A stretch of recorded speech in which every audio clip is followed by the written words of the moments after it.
അല്ല, കറണ്ട് വന്നില്ലേ? നമ്മൾ കഷ്ടപ്പെട്ടതൊക്കെ വെറുതെ. ശ്രേയ മാഡം ലൈൻമാനെ വിളിച്ചു വരുത്തി എല്ലാം ശരിയാക്കി.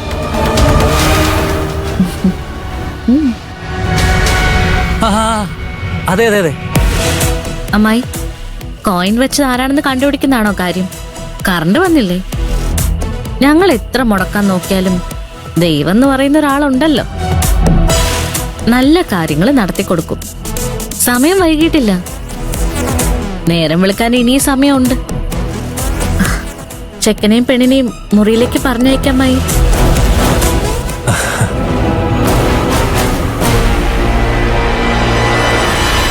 ബ്രോ, എന്താ ആലോചിക്കുന്നേ? ചെല്ല്.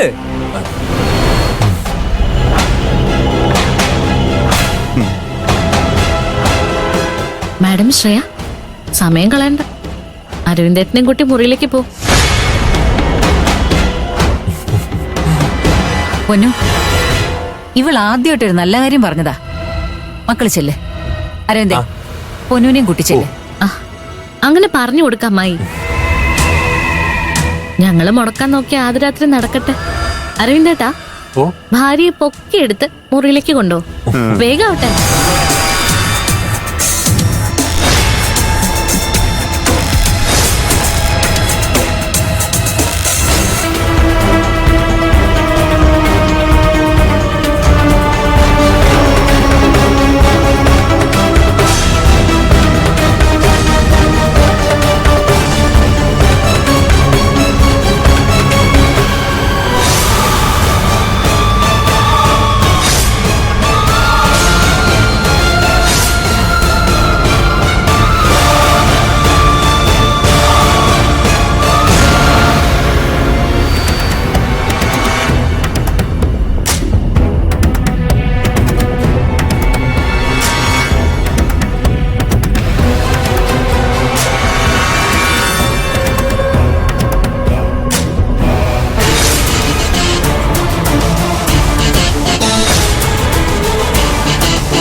എന്ത് പറ്റിയെന്നോ?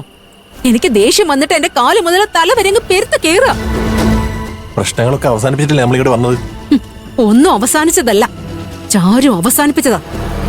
മണിയറയിലേക്ക് പോവെന്നും പറഞ്ഞ് നമ്മളെ പറഞ്ഞു വിട്ടതല്ലേ? ഏയ്, അങ്ങനൊന്നും അല്ല മേഡം. മേഡത്തിന് വെറുതെ തോന്നുക. ആർക്ക്? എനിക്കോ? തോന്നലോ?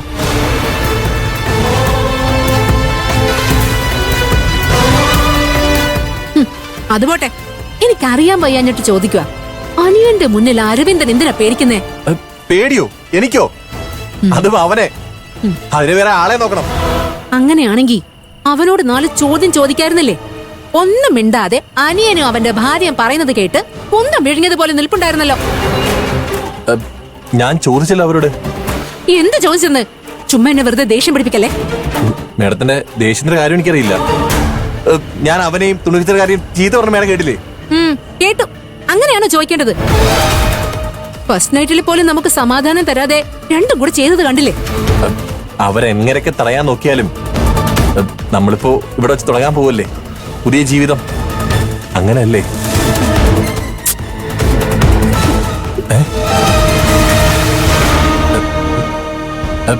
എന്തൊരു നല്ല കാര്യം നടക്കുന്നതിന് മുമ്പ് ചെറിയ ചെറിയ തടസ്സങ്ങളൊക്കെ ഉണ്ടാവും. അതൊക്കെ നമ്മൾ നേരിടണം.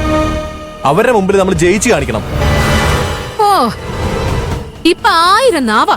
എന്നാലേ അവരുടെ മുമ്പിൽ നാവ് ഇറങ്ങിപ്പോയതുപോലെ എണ്ണുന്നത്. നീ നിന്റെ ഭാര്യയും ചേർന്ന് ഞങ്ങളുടെ സന്തോഷങ്ങളെ നോക്കുന്നോടാന്ന് ചോദിച്ച് 4 അടിയും കൊടുത്ത് ചോദിക്കണായിരുന്നു. മേഡത്തിന് ദേഷ്യം എനിക്ക് ഇപ്പൊ മനസ്സിലായി. അവന് 4 എണ്ണം കൊടുക്കണമായിരുന്നു. പക്ഷേ ഞാൻ ആ സമയത്തെ വേറൊരു മൂഡിലായിരുന്നു.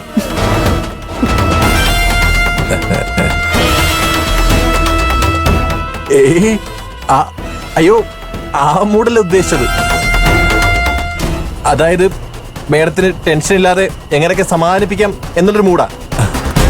അതുകൊണ്ടല്ലേ തല്ലുണ്ടാക്കാൻ ഞാൻ ഇങ്ങോട്ട് പോകുന്നത്. എന്റെ തെറ്റാണ്, സോറി. അവന് 2 എണ്ണം കൊടുക്കണമായിരുന്നെന്ന് എനിക്കിപ്പോ തോന്നുന്നുണ്ട്. സോറി. നടന്നതൊക്കെ നമുക്ക് മറക്കാം. എന്നിട്ട് നടക്കാൻ പോകുന്നതിനെ കുറിച്ച് ആലോചിക്കാം. എന്ത് നടക്കാൻ പോണെന്ന്? യു സി മാഡം, കറണ്ട് വന്നു, ചൂടൊക്കെ പോയി, നല്ല കാറ്റും ഉണ്ട്. ഫാനിന്റെ കറണ്ട് വന്നിട്ടുണ്ടാവും, പക്ഷേ എന്റെ സന്തോഷവും സമാധാനവും ഇല്ലാതായി. ശരീരത്തിന്റെ ചൂട് കുറഞ്ഞു, പക്ഷെ മനസ്സിന്റെ ചൂട് കൂടി. ഞാനിപ്പോ മൈൻഡ് ഓഫായിട്ട് നിൽക്കുക. ഇതിനപ്പുറം എനിക്കൊന്നും പറ്റില്ല. എന്നെ ശല്യപ്പെടുത്താതെ പുറത്തു പോകാൻ നോക്ക്. മാഡം, ഇപ്പൊ പറഞ്ഞത് എന്റെ കാതില് വേറെ രീതിയിലാ കേട്ടത്. പുറത്തു പോവാനെന്ന് ഒന്നുകൂടെ പറഞ്ഞേ, ഞാൻ ശ്രദ്ധിച്ചു കേട്ടോളൂ. വേറെ രീതിയിലല്ല അരവിന്ദ്. ഞാൻ പറഞ്ഞത് എന്താണോ അത് തന്നെയാണ് അരവിന്ദ് കേട്ടത്. മുറിക്ക് പുറത്തു പോയി കിടക്കാനാ ഞാൻ പറഞ്ഞത്. അയ്യോ മേഡം, എന്താ ഈ പറയുന്നത്? ഞാൻ പുറത്തു പോയി കിടക്കാനോ? അതെങ്ങനെ ശരിയാവും? ഓക്കെ, ശരി. അരവിന്ദ് ഇവിടെ കിടന്നോ. ഓക്കേ, ഇപ്പൊ ശരിയായി. ഞാൻ പോയി പുറത്ത് കിടന്നോ. അയ്യോ, മേഡം പുറത്തു പോയി കിടക്കാനോ? അത് വേണ്ട. ഓക്കെ, അങ്ങനെയാണെങ്കിൽ ഈ പെല്ലോയും കൊണ്ട് പുറത്തു പോയി കിടക്ക്. ഞാൻ പുറത്ത്? അതെ. അല്ല, അതെങ്ങനെ?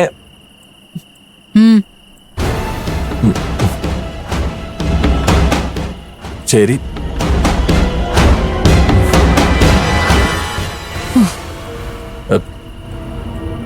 അതെ, അല്ല, ഞാനേ പുറത്ത് പോണോ? പോണം. Good night.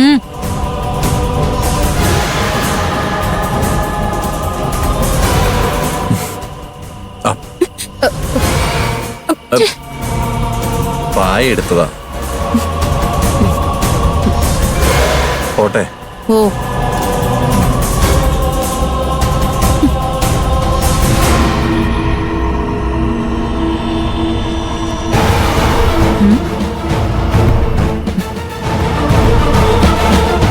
മാഡം, നമ്മള് മനുഷ്യരല്ലേ?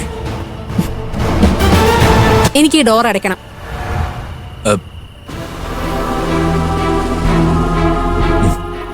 ശരി.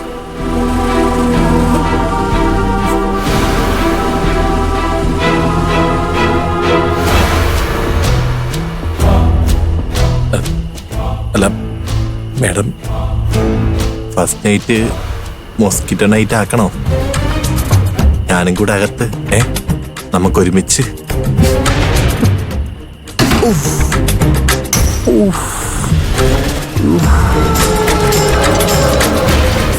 മാഡം, മാഡം,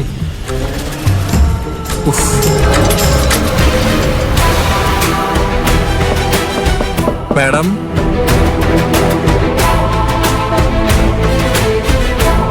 അപ്പം